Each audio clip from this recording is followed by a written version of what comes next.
जय भीम। मेरा नाम रविंद्र कुमार है। आज मैं बाबा साहब डॉक्टर अंबेडकर की राइटिंग एंड स्पीचेस से बाबा साहब डॉक्टर अंबेडकर की एक भाषण में चुनकर लाया हूं और वह भाषण बाबा साहब डॉक्टर अंबेडकर ने लखनऊ में दिया था, जो बहुत ही महत्वपूर्ण भाषण था और ऐतिहासिक भाषण है। आज उसके बारे में मैं आप सभी लोगों को बताने जा रहा हूं, प्रस्तुत करने जा रहा हूं। शेड्यूल कास्ट फेडरेशन का 5वां अधिवेशन जो हुआ था 24 और 25 अप्रैल 1948 के दिन हुआ था और वह संयुक्त प्रांत में हुआ था, यानी उत्तर प्रदेश में हुआ था। उससे एक साल पहले शेड्यूल कास्ट फेडरेशन की तरफ से राजनीतिक अधिकार और समानता के अधिकार को लेकर के सत्याग्रह किया गया था और उस सत्याग्रह में 2000 से अधिक महिला पुरुष ने हिस्सा लिया था और सभी को उस समय की कांग्रेस सरकार जिसके मुख्यमंत्री पंडित गोविंद बल्लभ थे, उन्होंने सभी को जेल में डाल दिया था। और इसके बाद जेल से छूटने के बाद सभी जो कार्यकर्ता थे, सभी चाहते थे कि बाबा साहब डॉक्टर अंबेडकर को देखना, यानी उनका दर्शन करना, उनके भाषण को सुनना, यानी कि उनके मार्गदर्शन चाहते थे। उसी के देखते हुए संयुक्त प्रांत के शेड्यूल कास्ट फेडरेशन ने 24 और 25 को यह अधिवेशन रखा था लखनऊ में और इसमें बाबा साहब डॉक्टर अंबेडकर ने 25 अप्रैल 1948 को भाषण दिए थे और इस अधिवेशन के कर्ता धर्ता थे श्री गया प्रसाद, जो जनरल सेक्रेटरी संयुक्त प्रांत शेड्यूल कास्ट के थे। उनके साथ साथ बाल गोविंद, कन्हैयालाल सोनकर, चौधरी बुद्धदेव और मेवालाल सोनकर के सहयोग से अधिवेशन सफलतापूर्वक संपन्न हुआ और उस अधिवेशन में 1 लाख से अधिक दलित समाज के, अस्पृश्य समाज के लोग उसमें आए थे, उपस्थित थे और all India schedule caste federation के महासचिव राजभोज भी उस समय शेड्यूल कास्ट का जो अधिवेशन हुआ था उसमें उपस्थित रहे। साथ ही साथ गोपी चंद पिप्पल, जो समता सैनिक दल संयुक्त प्रांत के अध्यक्ष थे, और इसके अलावा तिलक चंद कुरील, शेड्यूल कास्ट फेडरेशन संयुक्त प्रांत के अध्यक्ष, वहां पर मुख्य रूप से संगठन के कर्ता धर्ता रहे और आधार स्तंभ रहे। 25 अप्रैल 1948 के दिन बाबा साहब डॉक्टर अंबेडकर का अधिवेशन में भाषण होता है। बाबा साहब कहते हैं कि भाइयों और बहनों, कांग्रेस में शामिल होने से अपना कुछ हित होगा ऐसा मुझे नहीं लगता। दिनों दिन कांग्रेस कमजोर हो रही है, सोशलिस्ट उससे अलग हुए हैं, इसलिए वह अधिक दुर्बल हुई है। ऐसे समय इन दोनों पार्टियों के बीच चल रही प्रतिस्पर्धा का फायदा उठाकर अपनी पार्टी का अलग अस्तित्व बनाए रखते हुए जो पार्टी हमारी शर्तें मानेगी उनके साथ सहयोग कर हम सत्ता हासिल कर सकते हैं। सत्ता सामाजिक प्रगति का अचूक नुस्खा है। कांग्रेस में जाकर पिछड़ी जातियों का सत्ता हासिल करना असंभव है। वह एक बहुत बड़ी संस्था है। हमारा उसमें प्रवेश करना महासागर में बूंद डालने जैसा होगा। उस संस्था में शामिल होकर हमारी उन्नति नहीं होगी। कांग्रेस अगर अलग अलग गुटों में विभाजित हुई तो हम अपने उद्धार की उम्मीद कर सकते हैं। कांग्रेस में हम प्रवेश करें तो हमारे दुश्मनों की ताकत बढ़ेगी। आज कांग्रेस की हालत आग लगे घर की जैसी हुई है। उसमें प्रवेश कर हम जलकर भस्म हो जाएंगे। अगले 2 सालों में कांग्रेस का विनाश हुआ तो उसमें मुझे बिल्कुल आश्चर्य नहीं होगा। आज सोशलिस्टों ने कांग्रेस से विदा ली है। इस कारण निश्चित रूप से कांग्रेस की ताकत कम होने वाली है। ऐसे वक्त में हमें अपनी ताकत अलग संगठन खड़ा कर तीसरे मोर्चे के रूप में खड़े होने में खर्च करनी होगी। कांग्रेस और सोशलिस्ट में से किसी एक पार्टी को अगर बहुमत नहीं मिला तो वे हमारे वोट की भीख मांगने आएंगे। ऐसे समय में अपना समर्थन देने के लिए हम अपनी शर्तें रखकर सत्ता में संतुलन बना सकते हैं। करीब 12 साल पूर्व लोथियन समिति के सदस्य के तौर पर हम लखनऊ आए थे।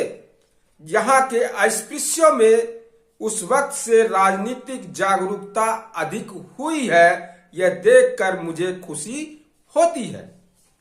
पिछले साल संयुक्त प्रांत में अस्पृश्यों द्वारा किए गए सत्याग्रह आंदोलन का मैं गर्व के साथ जिक्र करता हूँ। उस आंदोलन में हिस्सा लेकर जिन्होंने तकलीफ और पीड़ा सही उन सब का मैं अभिनंदन करता हूँ।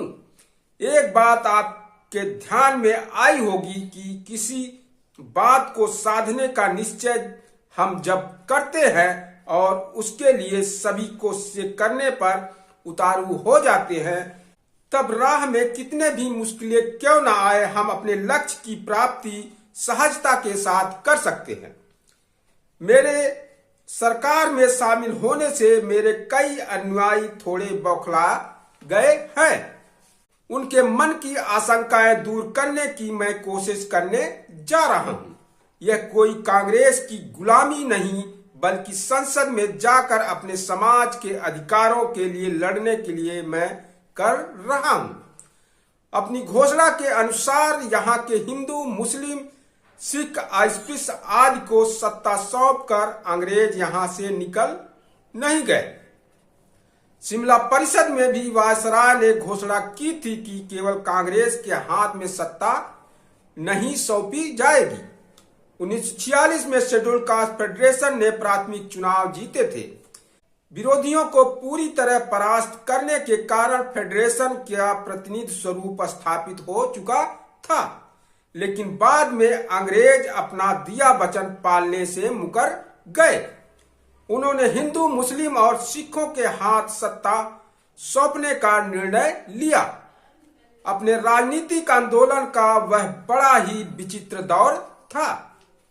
सब तरफ अंधेरा छाया हुआ था। आशा की एक किरण भी कहीं नजर नहीं आ रही थी।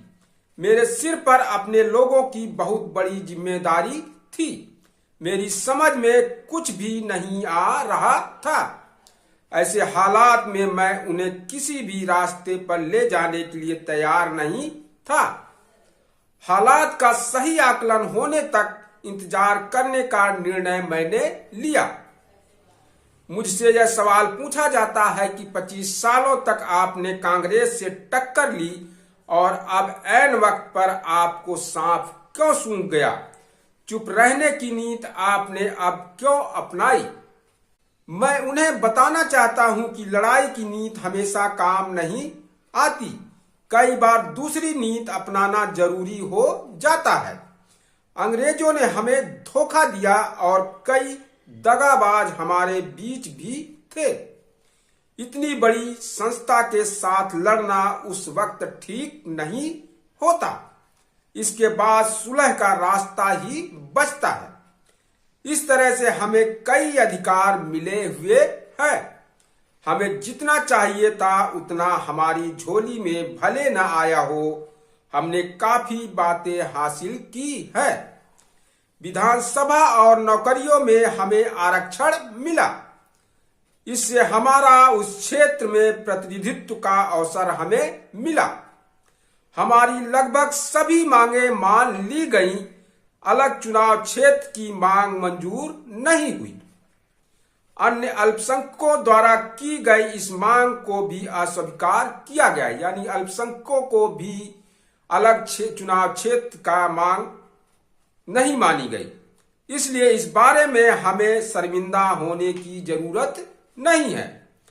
यह समय कांग्रेस के साथ लड़ाई मोल लेने का नहीं है।